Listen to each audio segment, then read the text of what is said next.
शालीन भनोट ने अपने 10 साल के बेटे जडन से सारे रिश्ते तोड़ दिए हैं। टीवी एक्ट्रेस दलजीत कौर की 2 बार शादी टूटी है। उनकी पहली शादी शालीन भनोट से हुई थी। दोनों का एक 10 साल का बेटा है। शालीन से तलाक के बाद दलजीत ने निखिल पटेल से दूसरी शादी की, लेकिन ये 10 महीने में टूट गई। निखिल ने दलजीत को चीट किया। दूसरी शादी टूटने के बाद दलजीत की दुनिया उजड़ गई। इसका सबसे बुरा असर उनके बेटे जडन पर पड़ा, लेकिन बुरे वक्त में शालीन उनके साथ खड़े नहीं हुए। अब ग्राटा इंडिया को दिए इंटरव्यू में दलजीत ने शालीन की धज्जियां उड़ाई हैं। इंटरव्यू में शालीन का नाम लिए जाने पर दलजीत ने तुरंत पूछा, कौन शालीन? इंटरव्यू में उन्होंने आगे कहा, उस इंसान का मैसेज कॉल तक नहीं आया।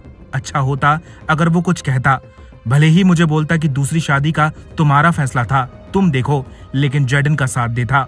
उसे भरोसा दिलाते हुए कहता कि कोई बात नहीं बेटा, मैं तुम्हारे साथ हूँ।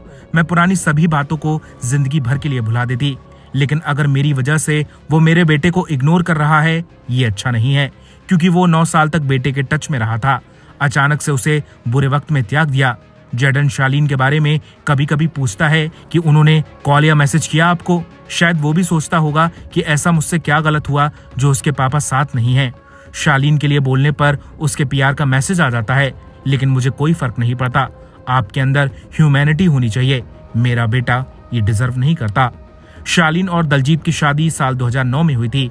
शादी के कुछ साल बाद दलजीत ने एक बेटे को जन्म दिया, लेकिन इसके बाद दलजीत और शालीन के रिश्ते में खटास आने लगी। दलजीत ने शालीन पर घरेलू हिंसा का आरोप लगाया। दलजीत ये मामला कोर्ट तक लेकर गई, लेकिन कोर्ट में शालीन की जीत हुई। दलजीत आरोप साबित नहीं कर सकी।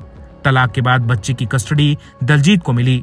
शालीन अपने बच्चे से संपर्क में रहे, लेकिन दलजीत की दूसरी शादी के बाद शालीन ने बेटे से बात करना छोड़ दिया। आप क्या कहेंगे शालीन के इस व्यवहार के लिए?